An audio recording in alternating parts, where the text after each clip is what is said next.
Kabar PHK di industri padat karya bukan sekedar isapan jempol. Buktinya bisa Anda lihat sendiri di sekeliling saya. Saya sekarang berada di salah satu pabrik di kawasan Jawa Barat, di mana ini salah satu pabrik industri padat karya yang keseluruhan lini produksinya kosong. Padahal jika beroperasi, pabrik ini bisa menampung hingga 3.000 pekerja.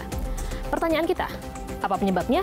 Bagaimana dampaknya dan apakah industri ini bisa kembali bangkit lagi? Simak selengkapnya berikut ini. Hal yang ditakutkan terjadi sudah. Industri padat karya bertumbangan akibat berbagai masalah yang tak kunjung mendapat solusi nyata.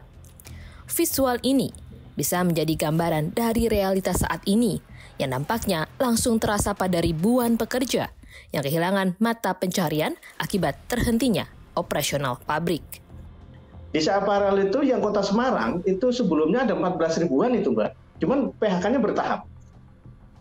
Nah, cuman yang terakhir sekitar akhir Desember awal Januarian itu sisa sekitar 8 ribuan itu yang di PHK sekaligus. Tapi sebelumnya itu sudah bertahap dari sejak 2021 ya, sejak ada dampak dari COVID itu. Sebelumnya 14 ribuan. Nah, kemudian yang tutup lagi itu ada grup Kusuma Group di Kabupaten Karanganyar. Kusuma Group ada tiga perusahaan. Semuanya karena sekitar 1.600-an. Pekerja yang terdampak pemutusan hubungan kerja terpaksa memutar otak guna mencukupi kebutuhan. Beragam profesi atau usaha dilakoni. Ada yang membuka warung kecil bermodal tabungan. Ada yang kembali bertani atau berkebun. Ada yang bekerja serabutan meski sebagian besar beralih menjadi pengemudi ojek online. Menurutnya, perlu kontribusi dari semua pihak agar fenomena ini tidak semakin meluas. Bikinlah payung-payung hukum untuk melindungi industri tekstil, garment, sepatu dalam negeri kita. Maksudnya apa? Supaya kebutuhan masyarakat kita ini kan besar soal sandang ini.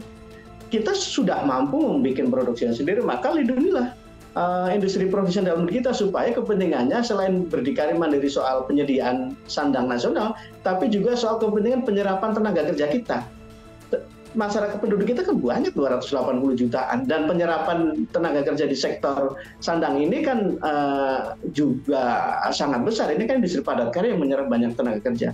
Kalau industri ini bertumbangan maka pengangguran pasti akan meningkat tajam. Ini kan harus diantisipasi oleh pemerintah supaya pemerintah terus bisa menjaga soal kondisi stabilitas ekonomi kita, kemudian tujuan bagaimana menjaga daya beli dan kesejahteraan masyarakat kita bisa terjaga.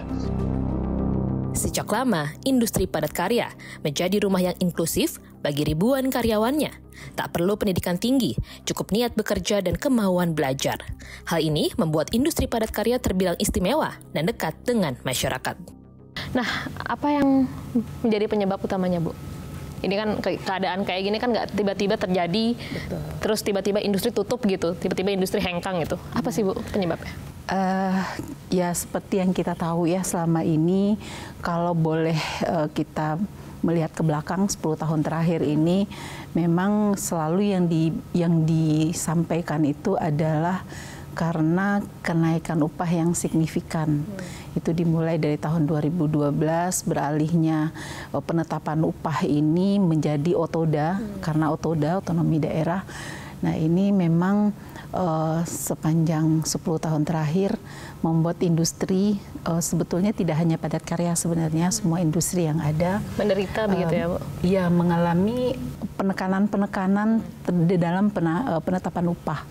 Karena seyogianya penetapan kenaikan upah itu kan diiringin dengan pertambahan order, begitu ya, mungkin peningkatan produktivitas atau mungkin pesanan yang juga meningkat, begitu. Tapi dengan beralihnya penetapan UMK melalui otonomi daerah ini tidak lagi menjadi perhitungan, lebih banyak muatan politisnya yang mendominasi.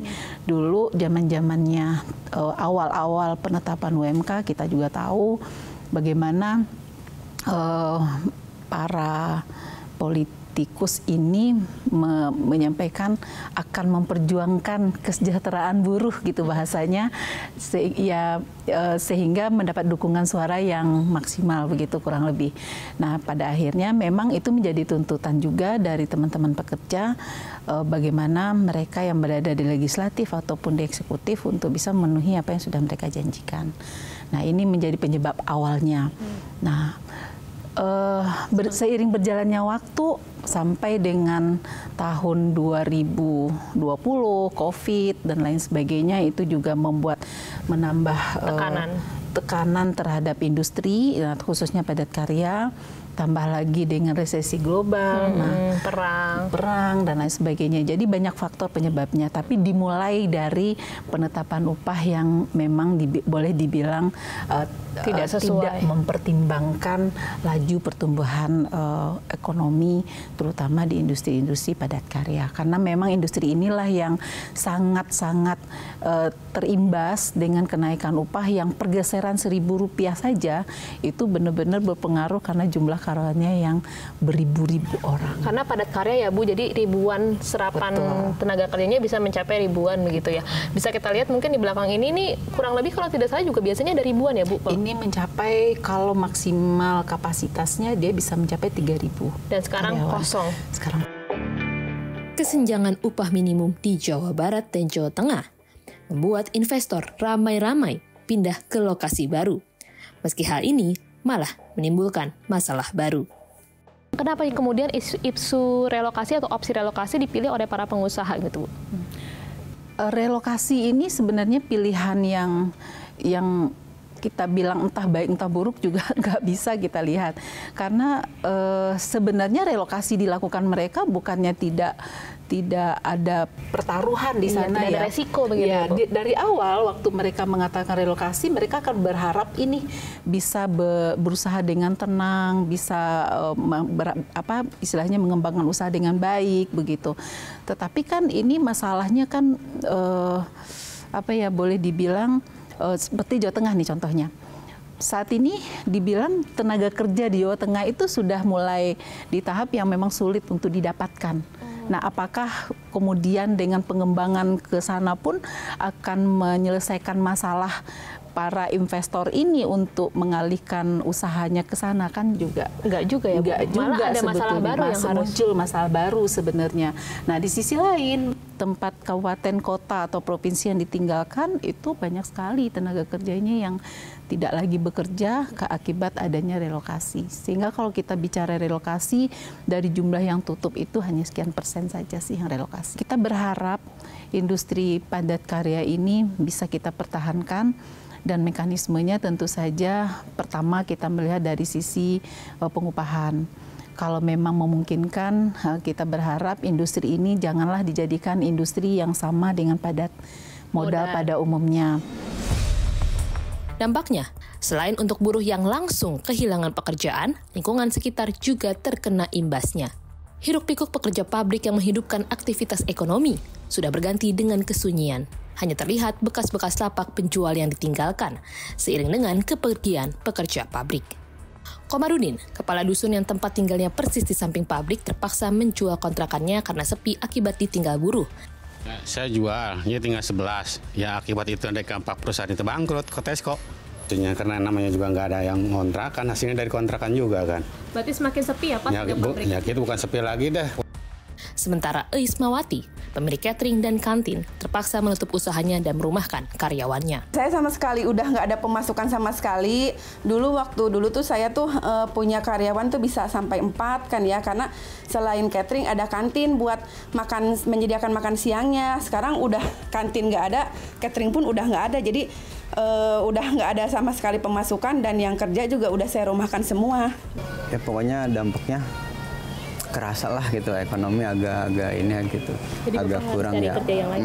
Kadang-kadang kita nyari kerja yang lain, ya alhamdulillah sih kita ada punya teman yang ngajak bongkaran gitu apa. Kita kalau ngojek terus susah sekarang Bu.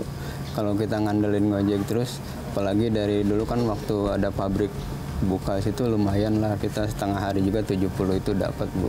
Kalau sehari ya lumayan lah gitu. masyarakat yang terekam dalam lensa kami hanya mewakili sebagian kecil dari dampak tutupnya pabrik yang tak hanya mengurangi bahkan menghilangkan mata pencaharian masyarakat sekitar yang sebelumnya ikut menggantungkan perekonomian pada keramaian dan hiruk-pikuk pekerja pabrik yang kini hilang dan telah berganti dengan kesunyian. Dari Jawa Barat, Mira Rahmalia, Kukuh Widiatmoko, CNBC Indonesia.